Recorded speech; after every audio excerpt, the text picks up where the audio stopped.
Hi guys! So ito, may tanggap akong single dryer. Pero bago ang lahat, gusto ko lang i-shoutout ang aking mga kaibigan, follower at mga star sender. Lalong-lalo na ang mga nag-share ng aking video. Maraming salamat sa inyo, sa inyong pagsuporta. So ito, dadako na tayo sa aking re-referen. Ang aking kapitbahay ay nagpagawa sa akin ng kanyang dryer. Nung chinek ko ang ilalim, ang kanyang motor ay pahinto-hinto. Nung chinek up ko sa pinakataas, ay napagalaman ko ang kanyang switch ay nababasa na. So ito, binubuksan ko na para maayos ang kanyang switch. Hindi na natin lilihain. Mas maigi na pinagdikit ko na lang ang kanyang wire para just in case na mabasa, kasi ang ibabaw ng kanyang dryer ay nababasa ng tubig at tumutulo na sa pinaka switch niya. Yan, kailangan kong tanggalin ang kanyang takip sa ibabaw para madukot ko ang kanyang basket. Kailangan natin tanggalin ang kanyang tornilyo sa pinakailalim niya, sa may pinaka-coupling niya, para mahatak po ang kanyang basket. Yan, kung mapapansin nyo yung coupling nakatabi na, dapat kasi siyang hugutin. Yan, medyo tiyagaan lang talaga ang pagtatanggal, lalong-lalo na ang mga tornilyo niya. Yan, tatanggalin ko na ngayon itong parang pinaka-alambre niya.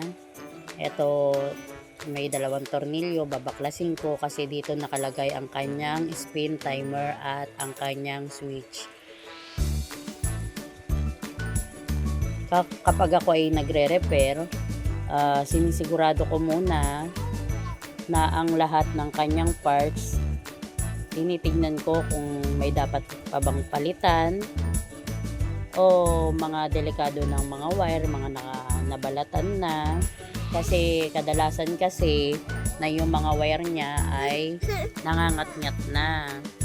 So ayun, yan, kailangan ko ng tanggalin lahat muna, pati yung motor niya kailangan ko nang tanggalin. Binaklas ko na ang kanyang motor para kapag nakabili na akong piyesa, madali na siyang ikabit. So, ayun. Sa mga gumagamit ng dryer, iwasan po natin mabasa ang kanyang timer o kaya ibabaw niya mismo, yung pinakatakip ng dryer.